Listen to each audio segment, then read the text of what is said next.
एक किस्सा बहुत प्रचलित है कि जब कुछ लोगों से पूछा जाता है कि आप BMW कितने दिनों में खरीद सकते हैं, तो डॉक्टर बोलता है कि 1 साल में, इंजीनियर बोलता है 6 महीने में और बिजनेसमैन बोलता है 1.5 साल में।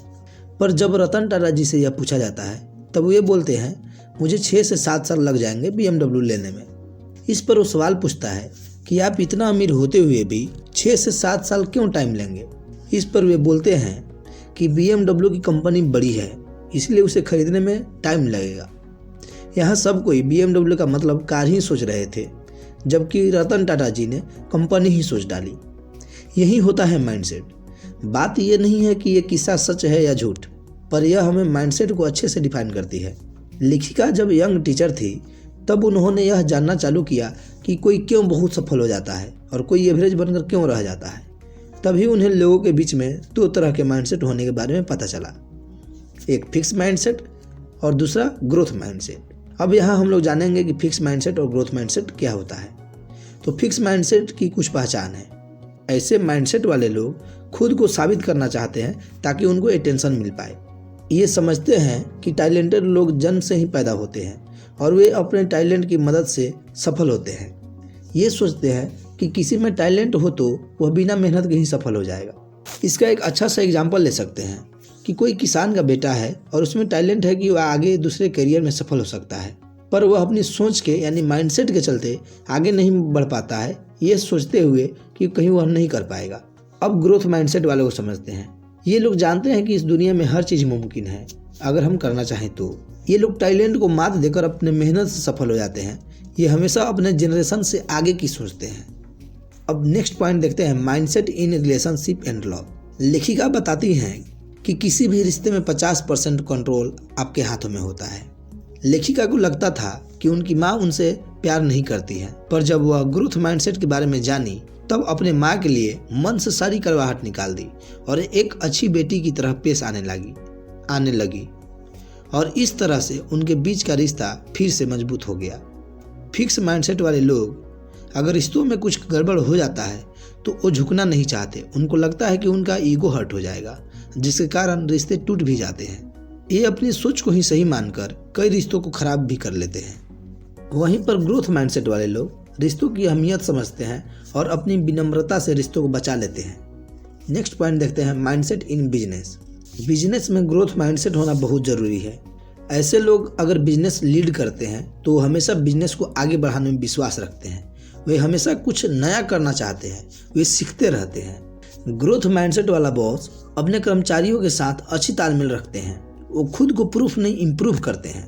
वहीं दूसरी तरफ फिक्स माइंडसेट वाले लीडर सिर्फ अपने ईगो को रखने के लिए किसी भी हद तक चले जाते हैं। उन्हें लगता है कि उन्हें सब पता है और वो अपने एम्प्लॉय से अच्छा व्यवहार नहीं करते। बिजनेस को बढ़ाने के लिए अच्छे तालमेल की जरूरत है। अब नेक्स्ट पॉइंट देखते हैं, बच्चों पे माता पिता का माइंडसेट का प्रभाव। एक ग्रोथ माइंडसेट वाले पेरेंट हमेशा अपने बच्चों को भी ग्रोथ माइंडसेट वाले ही बनाते हैं। क्योंकि बच्चों को ज़्यादातर अपने पेरेंट के पास ही रहना पड़ता है, इसलिए उन पर पेरेंट्स के माइंडसेट का बड़ा प्रभाव पड़ता है। एग्जाम्पल के तौर पर किसी मेले में एक बच्चा अपने फिक्स माइंडसेट वाले पिता से बोलता है कि पापा मुझे ये खिलौना चाहिए। तब फिक्स माइंडसेट वाले पिता के पास यदि पैसे नहीं होंगे तो उनका जवाब होगा कि हम इसे नहीं खरीद सकते क्योंकि हमारे पास पैसे नहीं हैं। जबकि वहीं दूसरी तरफ ग्रोथ माइंडसेट वाले पिता के पास यदि पैसे नहीं होंगे तो उनका जवाब होगा कि हम इसे ज़रूर खरीदेंगे, पर पैसे अभी नहीं है, जब होंगे हम खरीद लेंगे।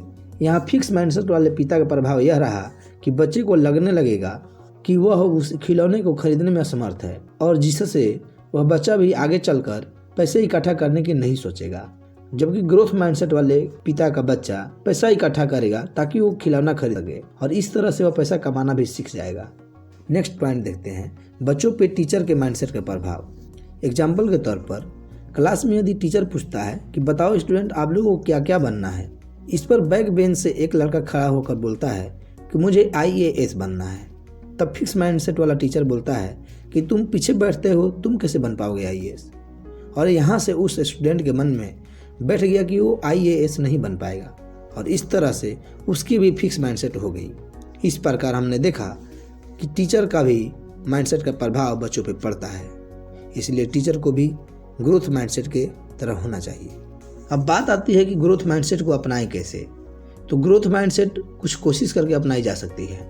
जैसे आप अपनी संगति ग्रोथ माइंडसेट वाले लोगों से करें, ऐसे में उनकी बड़ी सोच आपको भी बड़ी सोच सोचने पर मजबूर करेंगी।